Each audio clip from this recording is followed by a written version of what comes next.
मंगलाचरण करेंगे सभी। नमो अरिहंताणं नमो सिद्धाणं नमो आयरियाणं नमो वज्रायाणं नमो लोये सव्वसाहुणम् मोक्षमार्गस्य नेतारं भेत्तारं कर्म भूभृतां ज्ञातारं विश्वतत्त्वानां वंदे तत्गुणलब्धे। यह तत्वार्थ सूत्र नामक महाग्रंथ है जिसके पहले अधिकार के ऊपर हमारी चर्चा प्रवर्तमान है।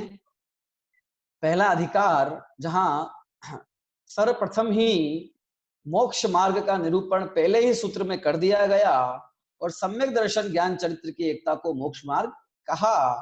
वह सम्यक दर्शन कैसे होता है? जीवादि तत्वों के श्रद्धान से होता है। तो उनका श्रद्धान कैसे होता है? कि वो उनको जानने से होता है। तो उनको जाना कैसे जाता है? कि प्रमाण और नयों से उन्हें जाना जाता है। वही प्रमाण जो 5 भेद रूप है, इसका पहला भेद मति ज्ञान है। उस मति ज्ञान के स्वरूप के विषय में हम समझ रहे हैं। कल मति ज्ञान विषयक सूत्रों की हमने चर्चा की थी और उसके अवग्रह, इहा, अवाय और धारणा ऐसे 4 भेदों को हमने समझा था।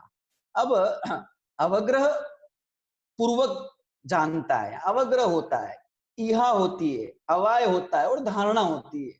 पर किसकी होती है? ये प्रश्न खड़ा होता है। ठीक है, जिसकी होती है वो कैसा होता है पदार्थ, किस किस तरह के पदार्थों की हो सकती है? ठीक है, ये सारे प्रश्न खड़े होते हैं। तो इसके उत्तर स्वरूप आचार्य देव अगला सूत्र प्रस्तुत करते हैं। तो अगला सूत्र हम पढ़ते हैं, प्रस्तुत है आपकी स्क्रीन पर।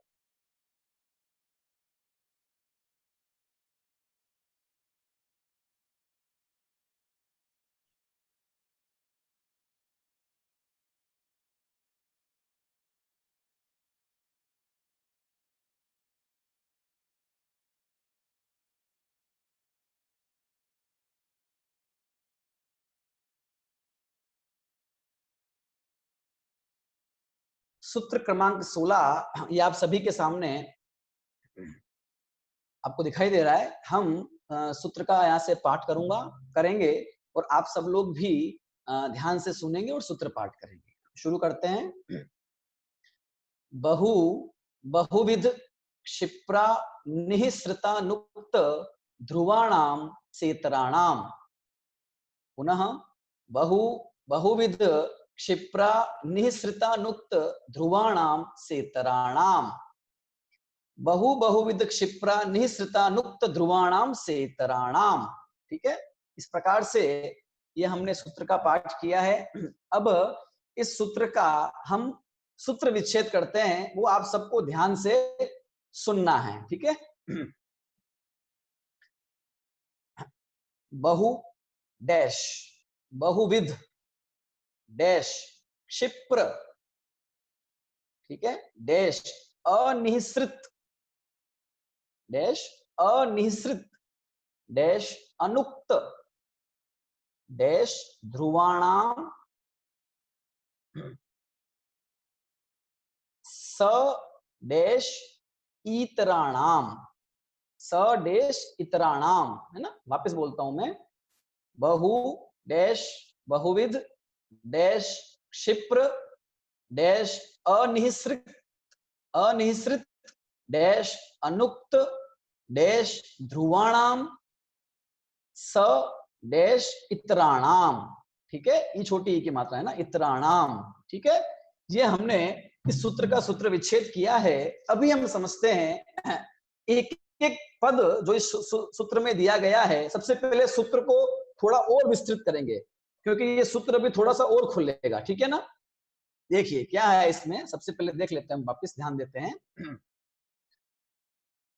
वह जो मति ज्ञान है जिसके 4 भेद हैं, अवग्रह, इहा, अवाय और धारणा। अवग्रह, इहा, अवाय और धारणा पूर्वक मति ज्ञान जानता है। ठीक है, किसको जानता है? कि वह पदार्थ को जानता है। वह पदार्थ कैसा कैसा, किस किस रूप होते हैं पदार्थ, किन पदार्थों को जानता है भाई, स्थिर पदार्थों को जानता है या फिर चलायमान पदार्थों को जानता है, किसी एक चीज को जानता है या बहुत सारी चीजों को जानता है ना, छुपी हुई चीज को जानता है या प्रकट चीज को जानता है, कैसी चीजों को जानता है, वे चीजें कैसी कैसी है जो मति ज्ञान का विषय, अवग्रह आदि का विषय बनती है। उन चीजों की विशेषता, उन अर्थ या पदार्थों की विशेषता, वे पदार्थ किस किस प्रकार के, किस किस प्रकार से के पदार्थों को वो जानता है और किस किस प्रकार से जानता है, ये इस सूत्र में बताया गया है। ठीक है, ये हम सबसे पहले सूत्र में बताया क्या गया है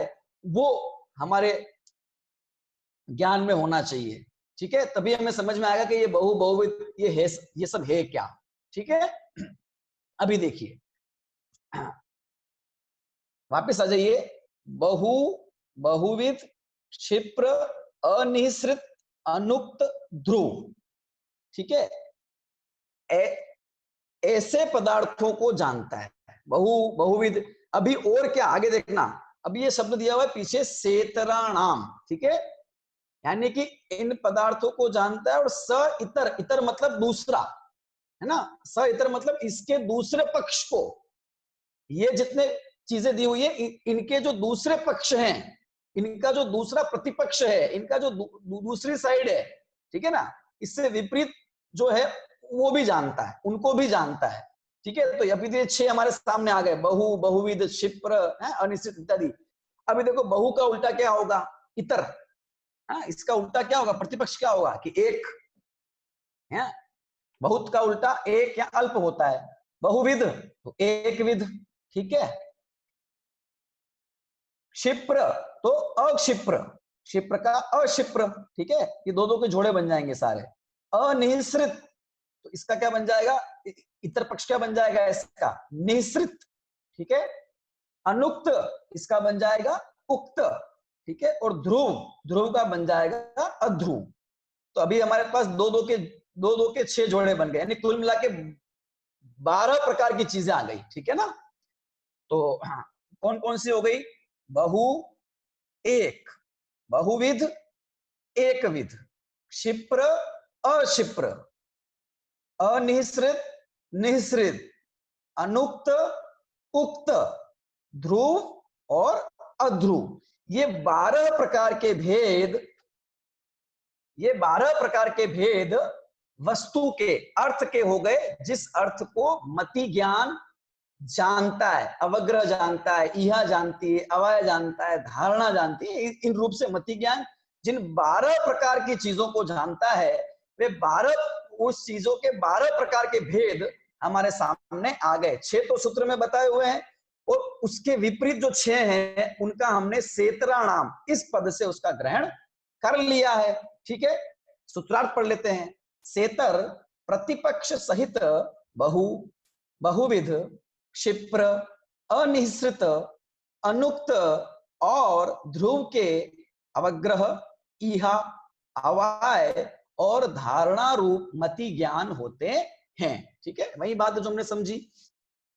अब समझना ध्यान से, एक एक शब्द का क्या मतलब है। ठीक है, पहले हम जो ये शब्द दिए हुए हैं इन्हें समझेंगे, फिर जो उनके विपरीत शब्द है उनको समझेंगे, फिर हम सबको उदाहरण के माध्यम से भी समझेंगे कि कैसे अवग्रह, इहा, अवाय और धारणा होती है इस प्रकार के पदार्थों की। ठीक है, बहुत उपयोग लगा के सुनना, ध्यान से सुनना, है ना, और समझ में आएगा आपको, क्योंकि आपको इसको सुनकर, इसको समझकर फिर प्रयोग करने हैं बहुत सी चीजों पर। स्वयं ये होमवर्क होगा आपका। ठीक है ना, स्वयं प्रयोग करने आपको, तो आपको चीजें समझ में आती जाएगी। ठीक है ना, हाँ, बहु मतलब बहुत सारी चीजें, बहु मतलब बहुत सारी चीजों को, चीज की बात हो रही है, अर्थ की बात हो रही है। अर्थ कैसे कि बहुत सारे अर्थ, तो बहुत सारे अर्थ को जानता है मति ज्ञान अवग्रह आदि पूर्वक। ठीक है, पहला बहु मतलब बहुत सारे।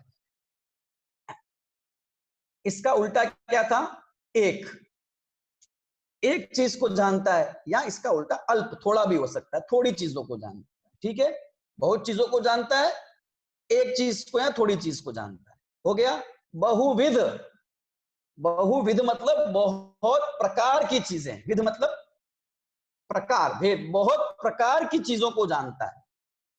ठीक है, अभी इसका उल्टा क्या होता है, एक विध, एक प्रकार की चीज को जानता है। ठीक है, एक तरह की चीज, बहुत तरह की चीजों को जानता है, एक तरह की चीज को जानता है, उसका अवग्रह आदि होता है। अभी तीसरा है क्षिप्र। क्षिप्र मतलब होता है तेज, फास्ट, ठीक है ना, जिसकी स्पीड तेज हो, वो क्षिप्र। तो क्षिप्र चीजों को जानता है, यानी कि तेज गति से गमन करती हुई चीजों को जानता है। अक्षिप्र मतलब मंद गति से गमन करती हुई चीजों को जानता है, धीमी गति से गमन करती हुई चीजों को जानता है, उसका अवग्रह आदि करता है, मति ज्ञान। अभी समझना अनिश्रित, ये समझना अनिश्रित का मतलब क्या होता है। देखो, निःसृत का मतलब होता है निकला हुआ, निःसृत मतलब निकला हुआ, मतलब प्रगट, जो चीज बिल्कुल प्रगट है सामने, ठीक है, वो तो है निःसृत। अभी जो चीज प्रगट नहीं है, छुपी हुई है, पूरी तरह से प्रगट नहीं है, उसे बोलते हैं अनिश्रित। या तो वो चीज पूरी छुपी हुई है, बिल्कुल नजर नहीं आ रही है, तो वो हो गया वो भी अनिश्रित है। या फिर उस जो वस्तु है उसका थोड़ा सा हिस्सा नजर आ रहा है, थोड़ी सी नजर आ रही है, पूरी प्रकट नजर नहीं आ रही है, इसको भी कहेंगे हम अनिश्रित। दोनों ही अनिश्रित हो गए, ठीक है ना, बिल्कुल नजर नहीं आ रही है वो भी अनिश्रित, और थोड़ी नजर आ रही है वो भी अनिश्रित। निश्रित मतलब स्पष्ट सामने प्रकट है वो वस्तु, उसका नाम क्या हो गया, निश्रित। अभी देखिए अनुक्त। अनुक्त मतलब, उक्त मतलब होता है कहा गया, जिसके बारे में कह दिया गया है, बता दिया गया है, कहा गया है, कहा जा रहा है, वो उक्त। और जिसके बारे में नहीं कहा गया है उसका नाम अनुक्त। अनुक्त का मतलब ये भी होगा, क्या होगा, जिसके बारे में थोड़ा सा कहा गया, बस हल्का सा बताया है और पूरे को जान लेना, ये भी अनुक्त है। हमने समझा था ना कि अन प्रत्यय का मतलब केवल ना के अर्थ में नहीं होता है, वो थोड़े के अर्थ में भी होता है ना, अन नए प्रत्यय, नए उपसर्ग, ठीक है। तो उक्त मतलब कह दिया गया है, बता दिया गया है जिसका स्वरूप। अनुक्त मतलब नहीं बताया गया है या थोड़ा बताया गया है, ठीक है, वो क्या हो गया, उक्त पदार्थ, अनुक्त पदार्थ। ठीक है, आप सबके साथ में पदार्थ जोड़ देंगे, बहु पदार्थ एक पदार्थ, बहुविध पदार्थ एक विध पदार्थ, क्षिप्र पदार्थ अक्षिप्र पदार्थ, अनिश्चित पदार्थ निश्चित पदार्थ, अनुक्त पदार्थ उक्त पदार्थ। अभी ध्रुव, ध्रुव का मतलब होता है स्थिर, ध्रुव का मतलब क्या होता है, स्थिर, टिका हुआ, ठीक है। तो स्थिर चीजों को जानना, ये ध्रुव, ध्रुव पदार्थों का ज्ञान हो गया। और अध्रुव मतलब जो स्थिर नहीं होती, हिलती डुलती रहती है, चलायमान होती है, आई गई, ठीक है ना, अध्रुव है ना, अस्थिर चीजों को जानना, अवग्रह यह अवाय और धारणा रूप मति ज्ञान करना, ठीक है।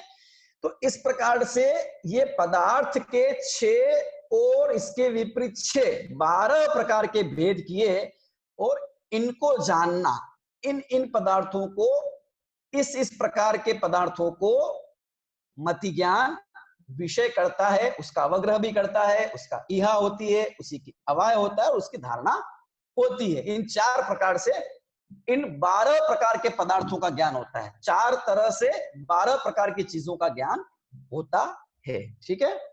इसमें से जिस तरह से हमने भी शब्द का मतलब समझा, तो आपको भी बहुत सारी चीजें ख्याल में आ गई होगी, ठीक है। तो अच्छी बात है, वे हम अभी उदाहरण के माध्यम से समझते हैं। एक और बात ध्यान रखें, क्योंकि हमने क्या समझा था, मति ज्ञान क्या है, जो इंद्रिय और मन की सहायता से समझता है। तो पांचों इंद्रिय और मन, ठीक है, छह अभी मन को आप छठी इंद्रिय समझ लीजिए, 9 इंद्रिय तो है ही है वैसे भी। तो इन 6 इंद्रियों के माध्यम से, ठीक है, 12 प्रकार के पदार्थों को अवग्रह इहा आवाय और धारणा पूर्वक मति ज्ञान जानता है। वाक्य फिर से बोलता हूं, 6 इंद्रिय, 5 इंद्रिय और मन, इन 6 इंद्रियों के निमित्त से 12 प्रकार के पदार्थों को मति ज्ञान, अवग्रह इहा अवाय और धारणा, इन 4 प्रकार से जानता है, ठीक है। 6 हो गया, 12 हो गया और 4, ये 3 आंकड़े हमारे सामने आ गए, ठीक है। हाँ, तो हम किसी एक इंद्रिय का एग्जांपल ले लेते हैं, समझ लेते हैं उस एग्जांपल, चक्षु इंद्रिय के एग्जांपल समझ लेते हैं, ठीक है। वो बहुत स्पष्टता समझ में आ जाता है। चक्षु इंद्री के माध्यम से बहुत पदार्थों को जानना, क्या वो मतलब हुआ इसका? बहुत पदार्थों को जानना, जैसे बहुत सारे लोग हैं, भीड़ है, तो हम भीड़ को जानते हैं? नहीं जानते भीड़ को, ये भीड़ है, बहुत सारे लोग हैं, ठीक है। अथवा बहुत सारे चावल रखे हुए हैं, बहुत सारे गेहूं रखे हुए हैं, है ना, बहुत सारी चीजें रखी हुई है। समझ लेते हैं कि बहुत चीजों को जानना है ना, बहुत बहुत सारे पदार्थों को एक साथ एक अवग्रह हो जाता है उसका, फिर यह भी हो जाती है ना। जैसे कि कोई भीड़ आ रही है सामने से, तो ये कोई रैली आ रही है मान लो, तो हमने सब लोगों को एक साथ जाना, ठीक है, अवग्रह हो गया। अभी यह इसके बारे में क्या यह हो सकती है, ठीक है, ये लोग कौन है, कहाँ जा रहे हैं, ये क्यों इकट्ठा हुए हैं, ये पता पड़ गया क्यों इकट्ठा हो गए, कहाँ जा रहे हैं, धरना दे रहे हैं या क्या कर रहे हैं, वाह हो गया। फिर हमारे मन में ऐसी धारणा हो गई, इस प्रकार से जाते हैं तो ऐसे लोग होते हैं, इस प्रकार धारणा हो गई, याद रहा तो स्मृति में आता रहेगा, ठीक है। हम हर एक के अंदर अवग्रह या धारणा नहीं घटा सकते, बहुत समय का अभाव है, समझ लें बस। बहु हो गया, बहुत बहुत सारी चीजों को जानना, लोग हो, चीजें हो, कुछ भी हो। एक चीज को जानना बहुत इजी है, थोड़ी चीजों को जानना, थोड़े से लोग हैं, या फिर एक चीज को जानना मतलब एक व्यक्ति है, कोई एक ही चीज है, गेहूं का एक दाना है, एक चीज हो गई, ठीक है। बहुविध, बहुविध मतलब बहुत प्रकार की चीजों को जानना। अभी हमने लोगों को देखा, वे सब मनुष्य हैं, एक प्रकार के लोग हैं, समझ गए। अब बहुविध मतलब कि अलग अलग तरह की चीजें हैं और उनका भी ज्ञान एक साथ में होता है, नहीं होता है, अलग अलग तरह की चीजें हैं। जैसे कि वे जो लोग जा रहे हैं, उन लोगों के हाथ में, किसी के हाथ में झंडे हैं, किसी के हाथ में तख्तियां हैं, ठीक है, किसी के हाथ में माइक है, ठीक है, किसी के हाथ में माला है, इत्यादि है। तो हम उन लोगों के साथ साथ उन माइक को भी जान रहे हैं, तख्ती को भी जान रहे हैं, माल आदि चीजों को भी हम ज्ञान कर रहे हैं। तो अलग अलग प्रकार की चीजों का ज्ञान एक साथ हो रहा है, बहुत प्रकार की चीजों का ज्ञान एक साथ होना, होता है ऐसा। हाँ, किराने की दुकान पे जाते हैं, ठीक है, तो किराना की दुकान पे गेहूं भी होते हैं, चावल भी रखे होते हैं, मूंगफली के दाने भी रखे हुए हैं, दाल भी रखी हुई है, दालें भी अलग अलग टाइप की, अलग अलग प्रकार के, सबका ज्ञान होता है कि नहीं होता है, एक साथ में हो जाता है। तो इस प्रकार से उनका अवग्रह या अवय धारणा ये सब होता है। तो बहुविध, बहुत प्रकार की, एक तो बहुत चीजें थी, ठीक है, अभी एक बहुत प्रकार की चीजों का ज्ञान होता है। इसका उल्टा क्या होगा, एक विध, एक ही टाइप की चीज का ज्ञान। जैसे चावल रखे हुए हैं तो ये सारे चावल हैं, एक प्रकार की चीज का ज्ञान हो गया। गेहूं रखे हुए, ये सारे गेहूं हैं, है ना। इस प्रकार एक प्रकार की चीज का ज्ञान, ठीक है, तो ये एक विध हो गया, ठीक है ना। क्षिप्र, क्षिप्र का मतलब तेज गति से गमन करती हुई चीज का ज्ञान। जैसे कि अपन बैठे हुए हैं और सामने से ट्रेन जा रही है, ठीक है, वो बहुत फास्ट गति से गमन कर रही है ट्रेन, तो भी हमें ट्रेन का ज्ञान हो जाता है कि तेज गति से गमन करते हुए चीज का ज्ञान हो गया, ठीक है। अथवा अथवा हम ट्रेन के अंदर बैठे हुए हैं और ट्रेन चल रही है तेज गति से, तो भी वे हमें सारे पदार्थ, है ना, बहुत फास्ट ज्ञान होता है उन सब चीजों का एक साथ। बहुत सारे पेड़ पौधे पीछे जा रहे हैं, जा रहे हैं, जा रहे हैं, एक साथ बहुत से पदार्थों का तेज गति से गमन करते हुए पदार्थों का ज्ञान होना, अथवा स्वयं तेज गति से गमन करते हुए चीजों का ज्ञान होना। गाड़ी पे जा रहे हैं अपन, गाड़ी चले जा रही है और चीजों का ज्ञान हो रहा है, अथवा बहुत तेज गाड़ियां चल रही है, बहुत सारी, कभी चौराहे पे जाके बैठ गए, साइड में बस स्टैंड पे बैठे हुए हैं कहीं पर, ठीक है, बहुत सारी गाड़ियां आ रही है, जा रही है, आ रही है, जा रही है ना। तो ये क्या है, क्षिप्र पदार्थों का ज्ञान, है ना, तेज गति से गमन करते हुए चीजों का ज्ञान। अक्षिप्र, मंद गति से गमन करते हुए जानवर हैं, है ना, वहीं पर गाड़ियां भी दौड़ रही है सड़क पर, वहीं पर मान लो इंसान है, कोई कोई व्यक्ति जा रहा है, कोई जानवर जा रहा है ना, कोई चींटी जा रही है, मान लो हम अपने घर पे देखते हैं, वो धीमी गति से गमन करती है। तो धीमी गति से गमन करते हुए चीजों का भी ज्ञान होता है और तेज गति से गमन करते हुए चीजों का भी ज्ञान होता है, ठीक है ना। तो ये चीजें कैसी कैसी ये बताया है इसके अंदर, वे बहुत है, एक है, बहुत तरह की है, एक तरह की है, तेज गति से गमन करने वाली है, धीमी गति से गमन करने, उन सबका ज्ञान ये मति ज्ञान अवग्रह आदि पूर्वक करता है। अभी देखिए आगे, क्षिप्र, क्षिप्र हो गया तेज गति से गमन करने वाली चीज, मंद गति वाली चीज। अनिश्रित, क्या मतलब है अनिश्रित का, देखो हमने कहा अनिश्चित मतलब जो प्रकट नहीं है वो अनिश्चित, अथवा बहुत थोड़ा सा जिसका अंश प्रकट है वो अनिश्चित, और उसके माध्यम से पूरी चीज का ज्ञान हो जाना। प्रकट नहीं है तो भी उस वस्तु का ज्ञान हो जाना, और थोड़ा सा प्रकट है तो भी उसका ज्ञान हो जाना। ठीक है, तो वो किसी चिन्ह से, किसी कारण से, हमारे ज्ञान से ऐसा होता है। जैसे जैसे किसी तालाब के अंदर हाथी है, ठीक है, हाथी अंदर तालाब के अंदर है और वो अंदर की तरफ डूबा हुआ है मान लो, ठीक है। अभी उसकी सूंड बाहर निकल रही है, सिर्फ क्या बाहर निकल रही है, सूंड सिर्फ बाहर निकल रही है, और उस सूंड को देख के ये ज्ञान कर लेना कि ये हाथी है। सूंड को देख के सिर्फ सूंड का ज्ञान होता है कि पूरे हाथी का ज्ञान होता है? पूरे हाथी का ज्ञान भी होता है ना सूंड को देख के। देखा तो सूंड को है, मतलब उस हाथी के पदार्थ के एक हिस्से को देखा, और ज्ञान पूरी वस्तु का हो गया। ऐसे भी ज्ञान होता है अनिश्चित। अथवा वो अब सूंड भी नहीं दिख रही है, अंदर बिल्कुल हाथी पानी के अंदर है, ठीक है, ऊपर मच्छर वगैरह बहुत सारे भिन भिना रहे हैं, तो उसके माध्यम से भी ज्ञान होता है कि हाँ अंदर कोई पशु है या हाथी है इत्यादि। ठीक है ना, तो ये अनिश्चित, बिल्कुल ढकी हुई चीज, छुपी हुई चीज, अप्रगट चीज का भी हमें ज्ञान होता है, और थोड़ी सी प्रगट है उसका भी ज्ञान होता है। बच्चे खेल खेलते हैं, है ना, छुपन छुपे का गेम खेलते हैं, तो उसमें क्या करते हैं, एक बच्चा समझ लीजिए उसका नाम देता है, और बाकी बच्चे छुप जाते हैं।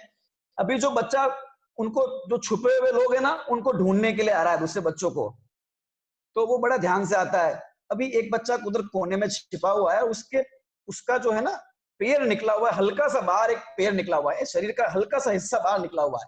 अभी वो उसको देख के फटाक से आइस पाइस बोल देता है। तो ये क्या है, उसने पूरे को नहीं देखा, लेकिन उसके शरीर का एक हिस्सा देखा और पूरे का ज्ञान हो गया। ठीक है, तो इसे हम अनिश्चित ज्ञान कह सकते हैं। ठीक है ना, तो चीज के थोड़े से हिस्से को देख के, अथवा कोई चीज नहीं दिख रही है तो भी हमें उस वस्तु का यथार्थ ज्ञान अगर होता है, अगर उल्टा ज्ञान हो रहा है आपको तो वो मिथ्या ज्ञान है, उसकी बात नहीं कर रहे हम। तो यहाँ पे सम्यक ज्ञान की बात कर रहे हैं, क्योंकि मति ज्ञान सम्यक है, सच्चा ज्ञान होता है तो वो इस कैटेगरी में आएगा, अनिश्चित सम्यक मति ज्ञान। अगर उल्टा ज्ञान हो रहा है, नहीं पकड़ पा रहे हो चीज को, नहीं समझ पा रहे हो, तो वो है ही नहीं, छोड़ दो उसको, वो मिथ्या ज्ञान है। ठीक है ना, सम्यक होगा तब की, क्योंकि दोनों तरह के होते हैं। अभी निश्रित मतलब निकला हुआ, कंप्लीट, वो हाथी बाहर निकल गया पूरा, हम वो हाथी को कंप्लीट पूरा सामने से देखकर, स्पष्ट सामने देखकर जान रहे हैं ये हाथी है, या फिर वो कोई पशु है, कोई चीज है, ये जान रहे हैं, नाम भले मालूम नहीं हो। ठीक है, अभी वो बच्चा जिसका पेड़ दिख रहा था उसको आइस पाइस बोला तो बच्चा आउट हो गया, तो वो बाहर आ गया। ठीक है, तो वो पूरा, उसको पूरे का भी ज्ञान हो रहा है। तो स्पष्ट सामने चीजें दिख रही है, उनका ज्ञान होना, वह क्या हो गया, निःसृत, निकली हुई पदार्थों का, प्रकट पदार्थों का ज्ञान। ये भी अवग्रह इहा अवय धारणा पूर्वक होता है। ठीक है, अभी उक्त और अनुक्त। अनुक्त, अनुक्त मतलब जिसके बारे में कहा नहीं गया है, या जिसके बारे में थोड़ा सा कहा गया है, जिसके बारे में कहा नहीं गया है या जिसके बारे में थोड़ा सा कहा गया है, वो अनुक्त कहलाता है। ठीक है, क्या उदाहरण हो सकता है अनुक्त का, जैसे बाबूजी अखबार पढ़ रहे हैं या पुस्तक पढ़ रहे हैं, ठीक है, और पास में ही है बच्चे शोर कर रहे हैं, आवाज कर रहे हैं, ठीक है, अभी उनको डिस्टर्ब हो रहा है। अब वो उनको कह भी सकते हैं कि बाहर जाके खेलो, और बिना कहे भी वो उनको ये चीज कह सकते हैं, अनुक्त। जैसे बच्चे शोर कर रहे हैं, आवाज कर रहे हैं, वो अखबार पढ़ रहे हैं, पुस्तक पढ़ रहे हैं, और वो आवाज बहुत ज्यादा कर रहे हैं, तो बाबूजी ने उनकी तरफ ऐसे आंखें टेढ़ी करके देखा, सिर्फ सिर्फ देखा है बस, कभी कहा कुछ नहीं है, और बच्चे समझ जाते हैं, और बच्चे धीरे धीरे सारे बाहर जाके खेलने लग जाते हैं। तो ये क्या किया, उन बच्चों ने अनुक्त का ग्रहण कर लिया, बिना कहे ही पदार्थ या उन शब्दों का ग्रहण कर लिया बिना कहे। और उक्त में क्या हो सकता है कि वो कह सकते हैं, बच्चों क्यों आवाज कर रहे हो, तुमको दिख नहीं रहा पढ़ाई कर रहा हूं, तुम लोग बाहर जाके खेलो। तो अभी ऐसा बोला और वो बाहर चले गए, तो ये शब्द के उक्त, उक्त कह दिया और ज्ञान हो गया। ठीक है, अनुक्त और उक्त इजी है, इसमें कोई दिक्कत नहीं है। ठीक है, कह दिया और उसको ज्ञान हो गया। ठीक है ना, देखिए अभी एक प्रश्न आपके दिमाग में हो सकता है कि अनिश्चित और अनुक्त में क्या अंतर है। देखिए, अनिश्चित जो है ना, उसमें कुछ कहने या दूसरे द्वारा कुछ कहा जाए इसकी अपेक्षा नहीं होती, लेकिन उक्त और अनुक्त में ऐसी अपेक्षा होती। बिना कहे अभिप्राय को समझना वो अनुक्त है, और जहां बोलने नहीं बोलने की अपेक्षा नहीं है, सिर्फ बिना देखे ही वस्तु को देख लिया, ठीक है, बिना सूंघे ही समझ लिया, उसको सूंघ लिया, या फिर थोड़े से अंश को सूंघा और पूरी वस्तु का ज्ञान हो गया, इस प्रकार का जो ज्ञान है उससे हम अनिश्चित की कैटेगरी में रखेंगे। और जिसके बारे में बोला गया है या नहीं बोला गया है, ऐसा जो ज्ञान है उसको हम उक्त अनुक्त की कैटेगरी में रखेंगे। अनुक्त में देखिए, अभिप्राय को समझना भी अनुक्त को समझना है, अभिप्राय को समझना है, या फिर थोड़ा सा कहा और पूरे को समझना। अभी हमने जो बाबूजी वाला एग्जांपल समझा, उसमें बाबूजी ने कुछ बोला नहीं तो भी समझ गए, अभी थोड़ा बोला और पूरा समझ लेना, अच्छा आप ये कहना चाहते हैं। अभी तो उस व्यक्ति ने एक शब्द बोला है अथवा खाली ऐसा किया है, उसमें वो पूरी बात, ऐसा नहीं होता, हम समझ नहीं जाते कई बार हैं।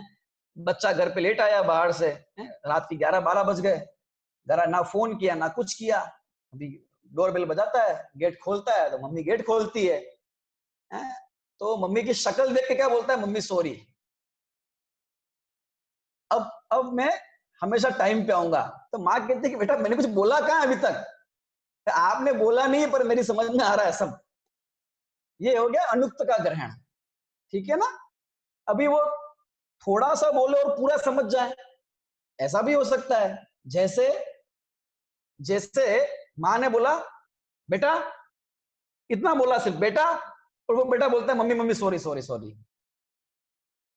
अभी आगे से टाइम पे आऊंगा।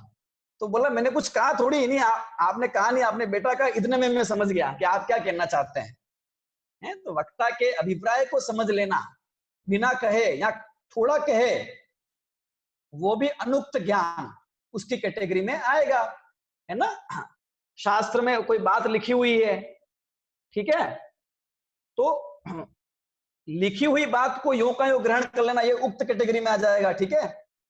अभी लिखा है आचार्य ने, उसके माध्यम से हम उसके अंदर के भाव को समझने की, ये कहना क्या चाह रहे हैं यहाँ पर आचार्य देव। जैसे पहला सूत्र पढ़ा हमने कि मति ज्ञान इंद्रिय और अनिंद्रिय के निमित्त से होता है, तो इंद्रिय और अनिंद्रिय के निमित्त से होता है, इतना हमने ग्रहण किया, ये तो उक्त ज्ञान हो गया, कहा है ना, और हमने ग्रहण कर लिया। अभी अनुक्त चीज क्या हो सकती है कि देखो यहाँ पे निमित्त से ऐसा कहा है आचार्य ने, अब इससे हमने क्या ग्रहण किया, निमित्त से होता है, मतलब इंद्रिय और अनिंद्रिय से नहीं होता है, ये तो सिर्फ निमित्त है, बस होता तो आत्मा से ही है। अभी ये बात लिखी नहीं है सूत्र के अंदर कि आत्मा से होता है निमित्त से नहीं होता है, लेकिन वो निमित्त शब्द लिखा है, इससे हमने ये ग्रहण कर लिया, तो ये अनुक्त, थोड़ा कहा और बहुत जान लिया, अथवा कुछ नहीं कहा हुआ है फिर भी उसके माध्यम से हमने यथार्थ, जो सही चीज है, ग्रहण यथार्थ का होगा तभी सही है, उल्टा समझ लिया तो फिर वो गड़बड़ हो जाएगी सारी, तो वो भी अनुक्त ज्ञान की कैटेगरी में आ जाएगा, ठीक है ना। तो ये हमने इन 6 प्रकार के पदार्थ और इनके विपरीत 6 मतलब 12 प्रकार के जो पदार्थ हैं, इसके बारे में किस प्रकार से मति ज्ञान अवग्रह, ईहा, अवाय और धारणा पूर्वक समझता है, ये हमने जाना है, ठीक है। अब जिस जीव के जो इंद्रिय होती है, उसको उस इंद्रिय संबंधी इतने प्रकार के पदार्थों का अवग्रह, ईहा, अवाय और धारणा होती है, ठीक है ना। जिसके स्पर्शन इंद्रिय होगी तो उसको स्पर्शन इंद्रिय के माध्यम से ये सारा होगा, रसना इंद्रिय होगी तो उसको स्पर्शन रसना इनके माध्यम से होगा, है ना। ग्रहण इंद्रिय होगी तो स्पर्शन रसना ग्रहण इन इंद्रिय के माध्यम से होगा, ठीक है। इस प्रकार से आगे आगे हम उसको लेते जाएंगे, अथवा प्रत्येक इंद्रिय के माध्यम से भी बहुविध, क्षिप्र, अनिश्चित, अनुक्त, ध्रुव आदि पदार्थों का ज्ञान होता है। अभी देखो ध्रुव पदार्थ का ज्ञान है ना, ध्रुव ये पद भी समझिए। ध्रुव पदार्थ का ज्ञान मतलब स्थिर वस्तु का ज्ञान, जैसे कि समझ लीजिए कि पहाड़, ठीक है, पहाड़ का ज्ञान ये स्थिर है, वहीं का वहीं, हिमालय पर्वत आज से 10-15-20 साल पहले गए तो भी वही था, आज भी वही, जो बहुत समय तक चीजें स्थिर रहती है, ठीक है ना, उनका ज्ञान होता है ना। जैसे घर का ज्ञान, दीवार का ज्ञान, ठीक है, देखकर, छूकर, है ना, सूंघ कर भी हम ये समझ लेते हैं कि ये चीज भाई टिकाऊ वाली चीज है ना, ध्रुव चीज है, क्या ध्रुव चीज है, ठीक है। और प्रयोग आप कर सकते हैं, समझ सकते हैं ना, कुछ उदाहरण से और समझ लेंगे, ठीक है। और अभी अध्रुव, अध्रुव मतलब चलायमान चीज, चलने वाली चीज, जैसे बिजली का ज्ञान, बिजली कड़की और चली गई, है ना, तो भी उसे ज्ञान हुआ कि नहीं हुआ, कि हुआ, कि वो अध्रुव है, बिल्कुल अस्थिर, आई गई आई गई। होता है, ऐसी चीजें होती है ना। कभी कभी लाइट होती है ना, लाइट, तो वो लाइट क्या होती है, जलती बंद होती है, जलती बंद होती है, तो उस प्रकाश का आ रहा जा रहा है, आ रहा और जा रहा है, उस प्रकाश का हमें ज्ञान होता है ना ज्ञान। इस प्रकार से भी, इस प्रकार से भी स्वयं ज्ञान जानता है, मति ज्ञान जानता है। तो ध्रुव पदार्थ, स्थिर पदार्थों को जानना और अध्रुव अस्थिर पदार्थों का ज्ञान करना, ठीक है। उनका अवग्रह, यह अवय और धारणा सब हो सकती है। जैसे आकाश में बिजली चमकी, अभी छोटे बच्चे को पता ही नहीं है, तो वो जान लिया उसने, अच्छा कुछ कुछ चमका है, अभी वो इच्छा करता है, पूछता है ये क्या है, ये क्या है, उसके मन में इच्छा, तभी तो पूछा उसने, कि बताया कि इसको बिजली बोलते हैं, ये बिजली कड़कना होती है, समझ लिया उसने, अवय हो गया उसको। अभी उसकी धारणा में, अब जब भी चमकती है तो वो ये बिजली है, ठीक है, ये समझ लेता है, तो ये धारणा हो गई। इस प्रकार से सब चीजों की अवग्रह, यह अवय और धारणा, तो 6 चीजें, और 6 की जो विपरीत है, ये 12 प्रकार की चीजें यहाँ पर हो गई, और हमने इसको समझा है। हमने चक्षु इंद्रिय की मुख्यता से, समझ लीजिए, इसको समझा है, ठीक है। अन्य इंद्रिय की मुख्यता से भी समझा जा सकता है। मैं कुछ उदाहरण दे देता हूँ, सब इंद्रिय के सारे उदाहरण तो नहीं दिए जा सकते, कुछ एक उदाहरण और देकर हम इस विषय को और समझ सकते हैं। वैसे तो मैं समझता हूँ कि आपको विषय स्पष्ट हुआ होगा, और आप अपने जीवन के उदाहरण, जो रोज हम जिंदगी जी रहे हैं, बहुत सारी चीजों को देख रहे हैं, बहुत सारी चीजों का गंध सूंघ रहे हैं, बहुत सारी चीजों का स्पर्श कर रहे हैं, है ना, बहुत सारी चीजों, बहुत सारे शब्द, तरह तरह के शब्द सुन रहे हैं, ठीक है, और बहुत सारी चीजों का रस, स्वाद चख रहे हैं, खाना खाते अलग अलग, तो उससे ज्ञान होता है हमको, है ना। स्पर्श इंद्रिय में भी हो सकता है ऐसा कि एक चीज स्पर्श हुई तो भी ख्याल में आता है, बहुत सारी चीजें स्पर्श हुई है तो भी ख्याल में आता है, एक तरह की चीज छुई है तो भी, बहुत सारी अलग अलग तरह की चीजें अगर हमको छुई है तो भी हमको वो ख्याल में आ जाता है कि हाँ ये कुछ अलग अलग तरह की चीजें हमको स्पर्श हो रही है, एक ही तरह की बहुत सारी चीजें स्पर्श हो रही है, एक ही स्पर्श हो रही है, सब ख्याल में आता है हमको, है। बहुत तेज हवा चल रही है, तेज गति से आ रही है हवा, जा रही है तो भी ख्याल में आता है, और धीरे धीरे मंद पवन चल रही है तो भी ख्याल में आता है, ठीक है ना। कोई व्यक्ति हमारे पास में, हमें टच नहीं हुआ है, बिल्कुल आंखें बंद है, पता नहीं है, फिर भी हमें ये पता पड़ जाता है कि हाँ कुछ वस्तु हमारे पास में है, ठीक है, कोई चीज हमारे पास में है, उसका निर्णय कर लिया, अनिश्चित को जानना हो गया, ठीक है, और छू गया पूरा तो वो निश्चित को जानना हो गया, इत्यादि प्रकार से, ठीक है ना। ध्रुव वस्तु छुए तो भी ख्याल होता है, और कोई है जैसे कि हम किसी दीवार आदि को छूते हैं तो भी ख्याल होता है, और अभी पानी को छुआ, अध्रुव है, चलायमान है, हवा है, अध्रुव है, चलायमान है, तो भी ख्याल में आता है कि ये चलायमान वस्तु है, ये स्थिर वस्तु है। ये स्पर्श इंद्रिय के माध्यम से जानना हो गया, घ्राण इंद्रिय के माध्यम से भी जाना जाता है ना, एक प्रकार की गंध आ रही है या बहुत प्रकार की गंध आ रही है, हम ज्ञान कर लेते हैं, एक ही चीज की गंध या अलग अलग तरह की चीजों की गंध है, ज्ञान हो जाता है, बहुत तेज गति से गंध आ रही है, बहुत धीरे आ रही है, ख्याल में जाता है, थोड़ा सा हम सूंघते हैं और पूरी वस्तु ख्याल में आते हैं, अच्छा ये चीज होगी, ठीक है, इत्यादि हमें ज्ञान होता है, ठीक है ना। कर्ण इंद्रिय के माध्यम से भी हम लगा सकते हैं, ठीक है ना, कोई गीत संगीत सुन रहे हैं, ठीक है, तो गीत संगीत, तरह तरह के वाद्य यंत्र बज रहे हैं, उसके अंदर बांसुरी भी बज रही है, तबला भी बज रहा है, उसके अंदर समझ लीजिए हारमोनियम भी बजाया जा रहा है, केशव, सब तरह की चीजें बज रही है, और हमें सब तरह का ज्ञान होता है, मिला जुला संगीत का ज्ञान होता है, अथवा कोई एक संगीत बज रहा है उसका ज्ञान नहीं होता, उसका ज्ञान होता है, अलग अलग तरह के संगीतों का ज्ञान होता है, ठीक है, इंडियन बज रहा है, वेस्टर्न बज रहा है, अलग अलग टाइप का बज रहा है, तो भी उसका हमें मिला जुला ज्ञान होता है ना, मिले जुले गीत भी होते हैं, फ्यूजन होता है, वो अलग अलग तरह की चीजों का है, सब मिक्स करके, लेकिन वो मिक्स होते हुए भी हमें उनके अलग अलग तरह का ज्ञान होता है, मिक्स का भी होता है, ठीक है। तेज गति से आने वाली आवाज पता चल जाती है, धीरे धीरे आने वाली आवाज पता चलती है ना, थोड़ी आवाज होती है और पूर्ण आवाज का केंद्र कहाँ होगा वो मालूम चल जाता है ना, ये सब चीजें हैं, इस प्रकार से हमें इन पदार्थों का ज्ञान होता है। देखिए अब ये बात आप सोच सकते हैं, आपके मन में उठ सकती है कि यहाँ बहुविध ऐसा ही क्यों लिखा, एक विध ऐसा भी तो लिख सकते थे आचार्य देव, इनको क्यों पहले लिखा है, और उनको फिर उन्होंने क्षेत्र नाम में डाल दिया, तो इसके लिए कहा जाता है, देखिए, कि इन चीजों का ज्ञान होना क्षयोपशम की उत्कृष्टता होने पर, यानी कि ज्ञान का जिसका उगाड़ ज्यादा है, जो शार्प माइंड वाला है, वो इन चीजों को पकड़ सकता है। यानी तो प्रकृष्टता, उत्कृष्टता के हिसाब से बहुत सारी चीजों को एक साथ जानना में ज्यादा हमारा ज्ञान की क्वालिटी होनी चाहिए, उगाड़ होना चाहिए। एक चीज को जानने में इतना नहीं चाहिए। बहुत प्रकार की चीजों को जानने में ज्यादा दिमाग, समझ लीजिए कि ज्ञान की आवश्यकता है, ज्यादा निर्मल ज्ञान की आवश्यकता है। एक प्रकार में उतनी नहीं है, ठीक है। अभी हम विशेष अंदर जाके जानना, गहराई से, वो नहीं बात कर रहे हैं, ठीक है ना। अवग्रह आदि समझ रहे हैं। तेज गति से कोई चीज गमन कर गई और हमने जान लिया क्या है, तो वो माइंड शार्प कहलाया। अब धीरे धीरे जा रही, उसको जाना है तो ठीक है। तो इनमें बहु में ज्ञान का क्षयोपशम की अपेक्षा अधिक है, एक में कम है। बहुविध में अधिक है, एक विधि में कम है। क्षिप्र में अधिक है, अक्षिप्र में अधिक है। अब ये तो समझ लीजिए कि छुपे हुए बात को, गूढ़ रहस्य को जो जान ले, हैं, नाड़ी नाड़ी देख के जान ले कि इसको क्या रोग हुआ है,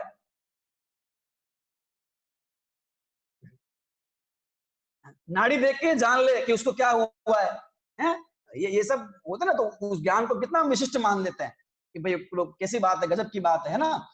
तो और जो सामने जो चीज हो रही है उसको जान रहा है, प्रकट चीज को जान रहा है, तो वो ठीक है, साधारण है।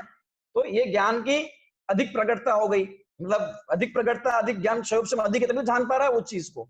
इसी प्रकार से बिना कहे हुए ही समझ ले, हैं? हमारी बहू तो बहुत होशियार है, हैं? बिना कहे आंखों के इशारे से समझ जाती है। मेहमान घर में आए हुए हैं तो उनका किस प्रकार से सत्कार करना है, कौन आया हुआ है, उसको कहने की जरूरत नहीं पड़ती। हम कहते हैं ना, जिसको कहने की जरूरत नहीं पड़े वो इंसान, जो इशारों से समझ जाए वो इंसान है ना। और कहना पड़े, बार बार समझाना पड़े तो क्या मतलब, ऐसा कहते नहीं कहते हैं। तो ये अनुक्त और उक्त के बारे में समझ सकते हैं, ठीक है ना। तो अनुक्त अधिक ज्ञान का उगाड़ होने पर अनुक्त पदार्थ ख्याल में आते हैं, अपेक्षाकृत कम ज्ञान का उगाड़ में उक्त पदार्थ ख्याल में आते हैं, ठीक है ना। तो जिसको ये होगा, उसको होता सबको सब है, पर अपने अपने ज्ञान के उगाड़ के हिसाब से वो चीजों को जानता है। कौन कितना जान पाता है, ठीक है, वो उसका जितना क्षयोपशम है, उसके ज्ञान की शक्ति जितनी प्रकट है, कम है, वो उसके हिसाब जानेगा। एक इंद्रिय के हिसाब से, दो इंद्रिय, अच्छा पंचेंद्रिय में भी तो इतने सारे लोग हैं, आप अलग हो, मैं, सबका ज्ञान अपने अपना अलग उगाड़ है, तो उनका भी अलग अलग अलग अलग प्रकार बन जाएगा, ठीक है। इस प्रकार से ये इन 12 प्रकार के पदार्थों को मति ज्ञान, अवग्रह, इहा, अवाय और धारणा, इन 4 प्रकार से जानता है। तो अभी हम अगर मति ज्ञान के भेद करना चाहें तो कर सकते हैं। जैसे क्या कर सकते हैं कि भाई बहु, एक, बहुविध, एकविध आदि 12 प्रकार से अवग्रह करना, ठीक है। 12 प्रकार के पदार्थों की ईहा करना, 12 प्रकार के पदार्थों का अवाय करना, 12 प्रकार के पदार्थों की धारणा करना, तो 12 चौके 48 से 48 प्रकार का ज्ञान हो गया, है ना। 12 तरह की चीजों का अवग्रह, तो ये 12 प्रकार का ज्ञान हो गया। अभी 12 की ईहा, तो ये 12 और हो गया।